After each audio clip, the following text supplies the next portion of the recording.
கனிமொழி ஆகியோரை பார்த்து he is very close to Prabhakaran என்று கேட்கிறார். பிரபாகரனுக்கு நெருங்கியவங்களுக்கு தெரியுமா? they are old friends என்று சொன்னார். பழைய நண்பர்கள். அது சொல்லிட்டு அதுக்கு அடுத்த வார்த்தை luckily he was not there. நல்ல வேளை போர் நடக்கும் போது இவன் பிரபாகரனோட இல்ல அப்படின்னு சொல்லிட்டு ஒரு வெடி சிரிப்பு.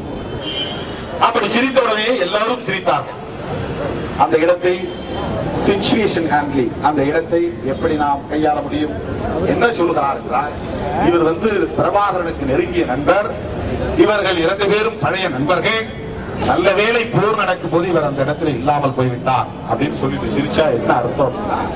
இவரும் இருந்திருந்தா இவர் காலியாயிருப்பார் தான் அதுக்கு பொருள். ஆனால் அதை விட முக்கியமான செய்தி என்னவென்றால், இங்கே வந்திருக்கக்கூடிய உங்களில் இவர்தான் பிரபாகரனுக்கு வேண்டியவர், பிரபாகரனின் நண்பர், எனக்கு எதிரி. பிரபாகரனின் நண்பர்களுக்கு எதிராகத்தான் இருக்க முடியும். அதுதானே ராஜபக்சே சொல்ல விரும்புகிற செய்தி. பிரபாகரனுடைய நண்பனாய் இருந்தாலும் நான் வரவேற்றிருக்கிறேன், பிரபாகரனின் நண்பனாய் இருந்தாலும் நான் கை கொடுக்கிறேன், பிரபாகரனின் நண்பனாய் இருந்தாலும் நான் உன்னிடத்திலே நாகரிகமாக நடந்து கொள்கிறேன் என்பதையும் அவர் மறைமுகமாக சொல்லுகிறார். அதுதான் அதற்கு பொருள். ஆக பிரபாகரனுக்கு தெரிகிறது திருமாவளவன் யார் என்று. ஆனால் இங்கே இருக்கிற முண்டங்களுக்கு தெரியவில்லை திருமாவளவன் யார். அவன் தெளிவாக தெரிந்து வைத்திருக்கிறார். பிரபாகரன் என்று கேட்கிறார். அது என்னன்னா, எனக்கு எல்லாம் தெரியும் திருமாவளவா, நீ யாரோ ஒரு மாதிரி சும்மா அப்படியே அமைதியா வந்துட்டு போற, உன் வரலாறே என் கையில இருக்கா, தெரிஞ்சுக்கிட்டு தான் உள்ள விட்டுருக்கிறேன், நான் எல்லாம் தெரிஞ்சுக்கிட்டு தான் உங்ககிட்ட பேசுறேன், நான் எல்லாம் தெரிஞ்சுக்கிட்டு தான் உங்ககிட்ட சிரிக்கிறேன். இதுதான் ராஜபக்சேவுடைய மறைமுகமான ஒரு பொருள். இதுதான் ராஜதந்திரம் என்று பொருள். எதிரிகள் ஒருவருக்கொருவர் நேரிலே சந்தித்துக் கொள்கிற போது கூட உன் விவரம் தெரிந்துதான் உன்னோடு பழகுகிறேன் என்று வெளிப்படுத்துவது ஒரு ராஜதந்திரம். அது ஒரு டிப்ளமேட். உன் விவரம் எல்லாம் தெரிஞ்சுக்கிட்டு தான் நான் உங்ககிட்ட பேசுறேன் என்று வெளிப்படுத்துவது என்பது ஒரு ராஜதந்திரம். ஆனா அதை சொல்லலன்னா நான் என்ன மனசுக்குள்ள நினைச்சுவேன்னா, நம்மளை பத்தி எனக்கு தெரியவே இல்லை, நாம ரொம்ப லாபகமா உள்ள போயிட்டு பார்த்துட்டு வந்துட்டோம் அப்படின்னு நான் நினைச்சுக்குவேன்னு அவன் நினைக்கிறான். அப்படி நீ நினைக்காதப்பா, உன்னை பத்தி தெரியும், நாங்க நினைச்சிருந்தா உன்னை வரவிடாம தடுத்திருப்போம், ஆனாலும் நீ வரட்டும், நீயும் இங்க வந்துட்டு போ என்கிற வகையில் தான் உனக்கு நான் அனுமதி கொடுத்திருக்கிறோம் என்கிற பொருளை தான் அவன் சொல்றான். இதுக்கு போய் திருமாவளவன் அப்படி பேசிட்டு வந்த பிறகு அவர் அதை எப்படி தமாஷுன்னு சொல்லிட்டு வந்திருக்கிறாரு. இவரை மானமுள்ள தமிழரால நினைச்சோம், உடனே அங்க கத்தி எடுத்து குத்தி இருக்க வேண்டாமா, உடனே ஒரு துப்பாக்கி எடுத்து நீட்டி இருக்க வேண்டாமா, அவன் சட்டையை பிடிச்சிருக்க வேண்டாமா?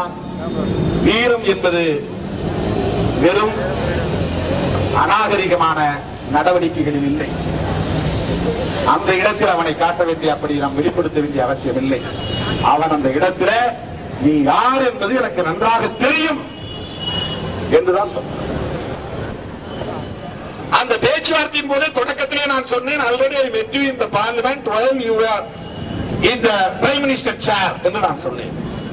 நீங்கள் பிரதமராக நாற்காலியில் இருந்த காலத்தில் உங்களை நான் பார்த்திருக்கிறேன், along with Tamil National Alliance MPs என்று நான் சொன்னேன், TNA MPs. Yes, I know you came there, but இந்த நேரம் he is no more. அப்ப நான் சொன்னேன், நீங்க சொன்னீங்க அப்ப பிரபாகரன் உங்க தலைவர்கிட்ட சொல்லுங்க, அவரை வர சொல்லுங்க, மீடியேட்டர் யாரும் வேணாம், நானும் உங்க தலைவர் உட்கார்ந்து பேசி ஒரு தீர்வு காணுவோம் அப்படின்னு நீங்க சொன்னீங்க அந்த நேரத்துல என்று நான் நினைவுபடுத்தினேன். எஸ், அப்ப நான் சொன்னேன். ஆனா இப்போ he is no more அப்படின்னு அவன் நக்கல் அடிச்சு. You came only without Prabhakaran.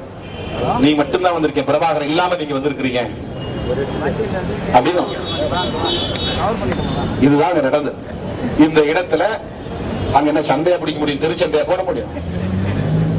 நீ எப்படி இப்படி பேசலாம், நீ எப்படி என்ன காலி பண்ணிடுவேன்னு சொல்லலாம், காலி பண்ணிடுவேன் அப்படின்னு அவன் சொன்னா கூட அந்த இடத்துல போய் நாம நாகரிகம் இல்லாம நடந்து கொள்ள முடியாது. இதுதான். ஆக இந்த குழு, நாடாளுமன்ற உறுப்பினர்கள் குழு 4 நாட்கள் பயணம் செய்தது. முதல் நாள் தமிழ் தேசிய கூட்டமைப்பினுடைய தலைவர்கள், ஸ்ரீலங்கா முஸ்லிம் காங்கிரஸ் கட்சியுடைய தலைவர்கள், பிளாட் இயக்கத்தின் தலைவர், EPRLF தலைவர், இவர்களுடைய சந்திப்பு. அடுத்த நாள் யாழ்ப்பாணத்தில் பொது நூலகத்தில் மக்களோடு சந்திப்பு, பல்கலைக்கழக மாணவர்களோடு சந்திப்பு, அதன் பிறகு வவுனியா முகாம், வவுனியா முகாம்களிலே மக்கள் சந்திப்பு, அதன் பிறகு கொழும்பு பயணம், அடுத்த நாள் காலையில் மலையக மக்களோடு சந்திப்பு, அதற்கு அடுத்த நாள் கொழும்பு வந்து சிங்கள ஆட்சியாளர்களின் சந்திப்பு, அதற்கு அடுத்த நாள் ரணில் விக்ரமசிங்கே எதிர்கட்சி தலைவருடைய சந்திப்பு. இதுதான் செயல் திட்டம், பயண திட்டம். இது ஏற்கனவே வரையறுக்கப்பட்டது. இந்திய தூதரக அதிகாரிகளும் சிங்கள ஆட்சியாளர்களும் சேர்ந்து வடிவமைத்த ஒரு பயண திட்டம். இதுல பாதியில போய் நம்ம இதை செய்யணும் அதை செய்யணும் சொல்ல முடியாது. ஆனாலும் நான் சொன்னேன், இந்தந்த முகாம்களைத்தான் நாம் கட்டாயம் பார்க்க வேண்டும், அதற்குரிய ஏற்பாடுகளை நீங்கள் செய்ய வேண்டும் என்று மதிப்பிற்குரிய டி.ஆர். பாலு அவர்களிடத்தை நான் சொன்னேன். அதன்படி நாம் விரும்பிய இடங்களுக்கு எல்லாம் அழைத்து சென்றார்கள். 10ஆம் தேதி கொழும்பு போய் இறங்கினோம். கொழும்பிலே விமான நிலையத்திலே அவர்கள் ஒரு வரவேற்பு கொடுத்தார்கள். அப்போது 10 பேர் நடனம் ஆடினார்கள். அந்த நடன காட்சி உள்ளபடியே எனக்கு உடம்பெல்லாம் எரியக்கூடிய வகையிலே, வயிறு எரியக்கூடிய வகையிலே இருந்தது. கால்களை பரப்பி கைகளை விரித்து அவர்கள் ஒரு வகையான உடைகளை உடுத்திக் கொண்டு வேடதாள வாத்தியங்களை முழங்கிக் கொண்டு கொம்பு ஊதிக்கொண்டு அவர்கள் ஆடிய ஆட்டம் என்பது, உங்கள் தமிழினத்தை நாங்கள் அழித்தொழித்து விட்டோம், அந்த இரத்த கரைகளோடு உங்களை வரவேற்கிறோம் என்பதை போல ஒரு வெறி கூத்து கூடுதான் என் கண்ணுக்கு தெரிந்தது. அதை நான் விடுதலைக்கு வந்ததும் நம்முடைய கே.எஸ். அழகிரி அவர்களோடு பேசிக் கொண்டிருந்த போது அவரும் சொன்னார், எனக்கே அப்படித்தான் இருந்தது, என் வயிறு எரிந்தது என்று சொன்னார். அந்த நடன காட்சி அப்படி இருந்தது. அது ஒரு அரசாங்கத்தினுடைய அவை வருகிற போது, அதிகாரப்பூர்வமான ஒரு குழு வருகிற போது அப்படி வரவேற்பது ஒரு மரபு. அதனால் வரவேற்றார்கள். சரி, விட்டோம். இந்த தலைவர்களை எல்லாம் சந்தித்தோம். தமிழ் தேசிய நாடாளுமன்ற உறுப்பினர்கள் அடங்கிய குழு சம்பந்தம் தலைமையில வந்தது. 1 மணி நேரம் பேசியது.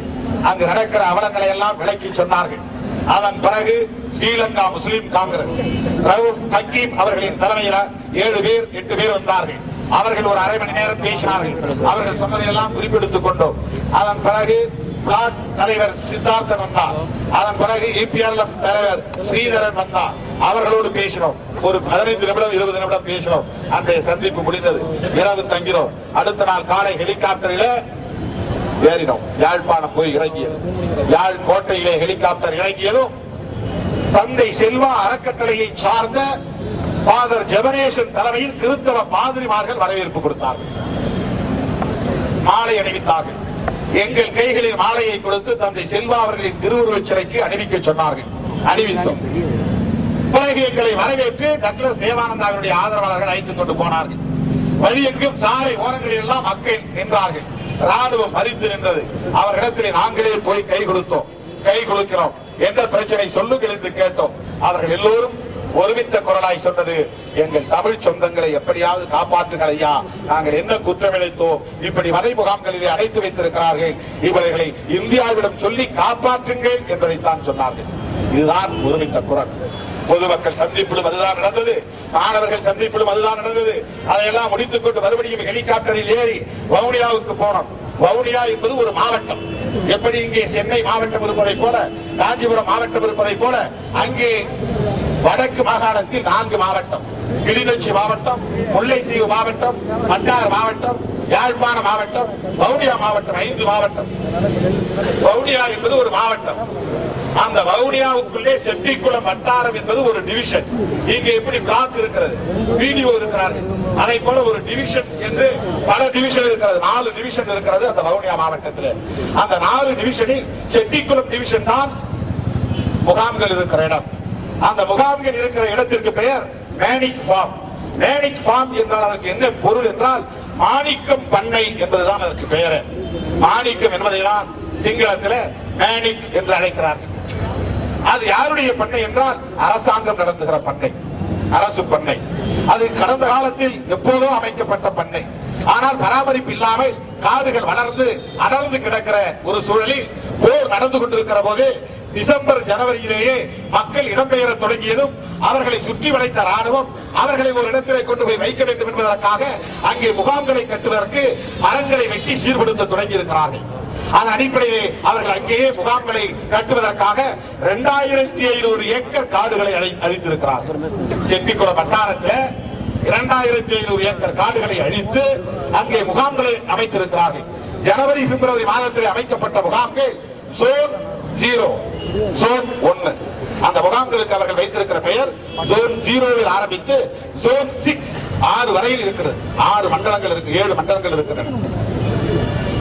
அதில் ஒரு சில முகாம்களுக்கு அனந்தகுமாரசாமி பெயர், கதிர்காமர் முகாம், ராமநாதன் முகாம், அருணாச்சல முகாம் என்று 4 தமிழர்களின் பெயர்களை சூட்டியிருக்கிறார்கள்.